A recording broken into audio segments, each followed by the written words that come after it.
राम भारत की आस्था है। 26 जनवरी 1992 भारत के इतिहास का वो ऐतिहासिक दिन जब जम्मू एवं कश्मीर में आतंकवाद ने अपने घुटने टेक दिया था। जब आतंकवादियों से जान की धमकी मिलने के बावजूद आज के पीएम मोदी ने श्रीनगर के लाल चौक में तिरंगा फहराया था। और जब पाकिस्तान को भारत ने अपनी ताकत का झलक दिखाई थी, उस वक्त नरेंद्र मोदी ने अपने भाषण में कुछ ये कहा था। परसों अब चंद घंटे बाकी हैं, लाल चौक में फैसला हो जाएगा किसने अपनी माँ का दूध पिया। तो आखिर कैसे अपोजिशन पार्टी के आम कार्यकर्ता होने के बावजूद उस वक्त नरेंद्र मोदी ने जम्मू कश्मीर में आतंकवाद को मुंह तोड़ जवाब दिया था। उसी साल टेंट में विराजित रामलला के सामने उन्होंने कौन सी प्रतिज्ञा ली थी, और जब वो अध्यात्म की तलाश में हिमालय गए थे तब उनके गुरुजी ने उन्हें कौन सा मंत्र दिया था, जानेंगे इस वीडियो में। लेकिन उससे पहले देखो, वीडियो बनाने में बहुत मेहनत लगा है, तो आप हमें ऐसे ही अमेजिंग कंटेंट के लिए सब्सक्राइब कर लो। दरअसल 1992 में जम्मू कश्मीर में आतंकवाद अपने चरम पर था। तभी बीजेपी के वरिष्ठ नेता मुरली मनोहर जोशी ने ऐलान किया कि श्रीनगर के लाल चौक पर भारत का तिरंगा फहराया जाएगा, जिसके लिए कन्याकुमारी से कश्मीर तक एकता यात्रा निकाली गई। लेकिन साथियों, आतंकवादियों ने इस रैली में शामिल होने वाले नेताओं को जान की धमकी दी। तब नरेंद्र मोदी ने कश्मीर पहुंचने के ठीक 2 दिन पहले 24 जनवरी के दिन भाषण दिया था, जिसे सुनकर आतंकवादियों के पसीने छूट गए। उन्होंने कहा कि हमारी यात्रा आतंकवादियों को परेशान कर रखा है। लाल चौक पर पोस्टर लगा है कि जिसने अपने माँ का दूध पिया है वो श्रीनगर लाल चौक पे वापस आए और वहाँ पे तिरंगा फहराकर वापस जाकर दिखाए। आतंकवादी कान खोल करके सुन ले, 26 जनवरी को ठीक 11 बजे मैं लाल चौक पहुंचूंगा। बिना सिक्योरिटी आऊंगा, बुलेट प्रूफ जैकेट के बिना आऊंगा। अब फैसला लाल चौक में होगा किसने अपनी मां का दूध पिया। और अपने वादे के मुताबिक नरेंद्र मोदी 26 जनवरी के दिन लाल चौक पर पहुंचते हैं और मुरली मनोहर जोशी के साथ तिरंगे को बड़े शान से फहराया। कुल 17 मिनट तक चले इस प्रोग्राम को देखकर आतंकवादियों के होश उड़ गए। उन्होंने एक रॉकेट भी दागा और गोलियां भी चलाई, लेकिन पार्टी के कार्यकर्ताओं के हौसले के आगे सब फेल हो गया। ऐसे ही इतिहास के पन्ने में न जाने कितने किस्से पड़े हुए हैं जिसमें नरेंद्र मोदी देश के दुश्मनों को खुलेआम चुनौती दे रहे हैं। लेकिन अब प्रश्न ये उठता है कि अपने देश के लिए इतना प्यार और सम्मान नरेंद्र मोदी के दिल में कैसे आया, क्यों देश के लिए मर मिटने के तैयार हो गए। आइए जानते हैं पीएम मोदी से जुड़ी कुछ अनसुनी कहानियों के बारे में। नरेंद्र मोदी आजाद भारत देश में जन्मे पहले प्रधानमंत्री हैं। उनका जन्म 17 सितंबर 1950 ईस्वी को गुजरात के मेहसाणा जिले के वडनगर गांव में एक गरीब परिवार में हुआ था। उनके मां का नाम हीराबेन मोदी और उनके पिता का नाम दामोदर दास मूलचंद मोदी था। नरेंद्र मोदी अपने 6 भाई बहनों में तीसरे नंबर पे थे। वे बताते हैं कि वडनगर रेलवे स्टेशन पर उनके पिताजी चाय की दुकान चलाते थे, जिनका मदद करने के लिए नरेंद्र मोदी दुकान पर जाया करते थे। उनके बारे में लिखने वाले बताते हैं कि बचपन में ही नरेंद्र मोदी एवरेज स्टूडेंट रहे हैं, लेकिन उन्हें स्कूल में नाटकों में भाग लेना काफी पसंद था। आगे बताते हैं कि उनके स्कूल के पास एक झील हुआ करती थी जिसमें वे अक्सर खेलने जाया करते थे। एक बार वो वहाँ पर एक मगरमच्छ का बच्चा मिला, जिसे वे उठाकर बड़े साहस के साथ घर पे ले आए। बाद में माँ के डांटने के बाद उसे दोबारा झील में छोड़ आए। खेलकूद के अलावा इतिहास में रुचि रखने वाले नरेंद्र मोदी लाइब्रेरी जाकर पुराने अखबार और भारतीय इतिहास को पढ़ते थे। इसके अलावा स्वामी विवेकानंद जी से काफी प्रेरित थे, इसलिए वे उनके सभी किताबें पढ़ा करते थे। 8 साल की उम्र में ही अपने हिंदी टीचर चंद्रकांत दवे से प्रभावित होकर मोदी RSS ज्वाइन कर लिए। वहाँ उनकी मुलाकात एक ऐसे व्यक्ति से हुई जिसके लिए वे झाड़ू पोछा से लेकर कपड़े साफ का काम करते थे। उस व्यक्ति का नाम लक्ष्मण राव इनामदार था, जिसको प्यार से सभी लोग वकील साहब कहकर पुकारते थे, जिन पे मोदी जी की सबसे अधिक छाप थी।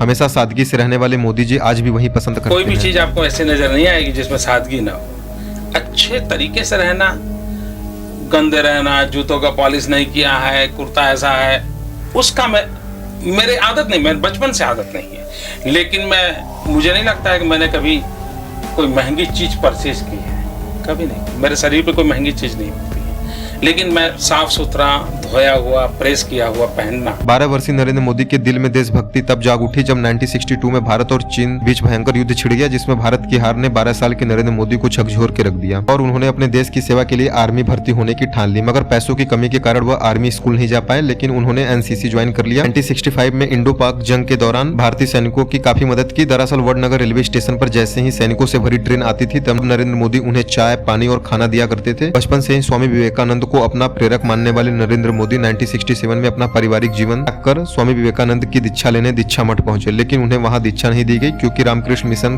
में सन्यासी बनने के लिए उनका ग्रेजुएट होना जरूरी था, क्योंकि वो नहीं थे। मगर दुखी होने के बजाय वे अध्यात्म की तलाश में हिमालय चले गए, जहां उन्हें उनके साथ कुछ ऐसा हुआ जिसके बदौलत आज नरेंद्र मोदी 140 करोड़ देशवासियों के प्रधानमंत्री हैं। उनके बारे में लिखने वाले बताते हैं कि वहाँ यानी हिमालय पर एक साधु मिले जिसके साथ रहकर वे तपस्या शुरू किए। इसके बाद वे कमंडल लेकर कई राज्यों की यात्रा भी किए। इसी बीच उनके गुरुदेव ने उन्हें एक दिन बुलाया और कहा, बालक नरेंद्र, तुम ये क्या कर रहे हो? नरेंद्र कुछ समझ नहीं पाए। तभी गुरुजी आगे बोले, तुम्हारे पास दो रास्ते हैं। अगर तुम तपस्या करो और तपस्वी जीवन जियो तो तुम ऋषि बन जाओगे, लेकिन नियति ने तुम्हें किसी और काम के लिए चुना है, जिसके लिए तुम इस दुनिया को त्याग कर इस सांसारिक जीवन में आ जाओ जहाँ तुम राज ऋषि कहलाओगे। इसलिए पहले वे केदारनाथ, फिर दिल्ली, राजस्थान, राजकोट होते हुए वडनगर वापस आ गए और कुछ दिन परिवार के साथ रहकर अहमदाबाद आ गए। घर छोड़ने लेकर एक इंटरव्यू में उन्होंने कहा था, 17 साल की आयु में घर छोड़ दिया। स्कूली शिक्षा के बाद मैं निकल गया। तब से लेकर के आज तक मैं भटक रहा हूँ नई चीजें पाने के लिए। जहां उन्होंने चाय के कैंटीन में काम करने के साथ आरएसएस ज्वाइन कर लिया और एक प्रचारक के रूप में काम शुरू किया। 1975 ईस्वी में जब इंदिरा गांधी ने कई राजनीतिक कारणों की वजह से राज्य में आपातकाल लगाया, तब उसी वक्त मोदी जी सरदार के रूप में पुलिस से छुपकर सरकार की नीतियों का विरोध किया करते रहे। 1985 ईस्वी में पहली दफा नरेंद्र मोदी ने बीजेपी को आधिकारिक रूप से ज्वाइन कर लिया और पार्टी के प्रचार प्रसार में जुट गए। लाल कृष्ण आडवाणी को नरेंद्र मोदी का राजनीतिक गुरु भी माना जाता है। 90 के दशक में जब नरेंद्र मोदी ने आडवाणी जी के साथ सोमनाथ अयोध्या यात्रा में बड़ी भूमिका निभाई, उसी वक्त अयोध्या में एक ऐसी घटना हुई जिसके बारे में बहुत कम लोगों को पता है। बताया जाता है कि 1992 में नरेंद्र मोदी अपने 2-4 साथियों के साथ नंगे पांव अयोध्या रामलला को देखने पहुंचे। वहां पे वे टेंट में विराजित थे। प्रभु श्री राम को कड़ी तपस्या करते देख वे काफी भावुक हो गए। इसी वक्त भगवान की सौगंध खाकर प्रतिज्ञा ली कि मैं दोबारा आपका दर्शन करने तभी आऊंगा जब आप भव्य मंदिर में विराजित हो जाएंगे। बात को पूरे 32 साल हो गए, लोग भूल गए, लेकिन नरेंद्र मोदी के नेतृत्व में रामलला को ही न्याय मिला और 22 जनवरी सन 2024 को उन्होंने ही अपने नवनिर्मित राम जन्मभूमि का उद्घाटन किया और उनकी प्रतिज्ञा पूरी हुई। इसके बाद उन्होंने भाषण में रामलला के लिए कुछ ये बोला जिसे सुनकर आपके भी रोंगटे खड़े हो जाएंगे। राम भारत की आस्था है,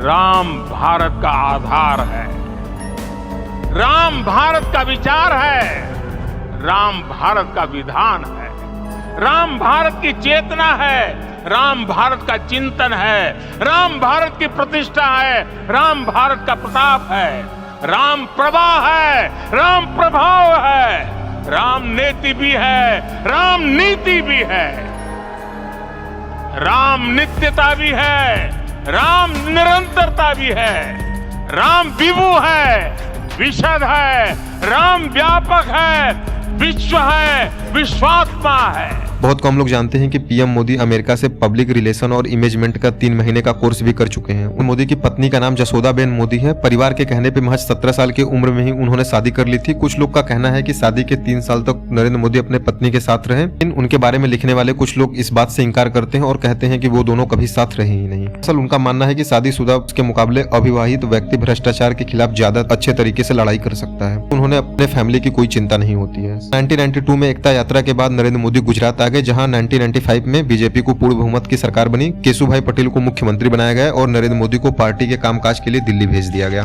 1998 में गुजरात में फिर चुनाव हुआ और बीजेपी की सत्ता में फिर से वापसी हुई, लेकिन केशुभाई पटेल अब काफी बीमार रहने लगे थे। इसी बीच 26 जनवरी सन 2001 में गुजरात में भूकंप आ गया, जिसे सभी गुजरातवासी हिल गए। सरकार से निराश हो चुके थे। तभी केंद्र में एनडीए की सरकार थी और उस वक्त प्राइम मिनिस्टर थे अटल बिहारी वाजपेयी, जिन्होंने मोदी दिल्ली छोड़ के जाना चाहिए। तो नरेंद्र मोदी को बात समझ नहीं आई, लेकिन बाद में पता चला कि वाजपेयी उन्हें गुजरात का मुख्यमंत्री बनाना चाहते हैं और गुजरात आने के बाद 7 अक्टूबर सन 2001 को नरेंद्र मोदी ने वहां के चीफ मिनिस्टर के तौर पे शपथ लिया। 4 बार लगातार चुनाव जीत हासिल की और 13 साल तक गुजरात वासियों की सेवा की। फिर साल 2014 में बीजेपी ने केंद्र में भारी बहुमत से अपनी सरकार बनाई और 26 मई सन 2014 के दिन मोदी को आजाद भारत में जन्म लेने वाले पहले प्रधानमंत्री तौर पर हम सभी लोगों ने देखा। तो फिलहाल दोस्तों आज की वीडियो में बस इतना ही। वीडियो अपने दोस्तों के साथ जरूर शेयर करना तथा ऐसे ही अमेजिंग वीडियो के लिए हमें सब्सक्राइब जरूर कर लेना।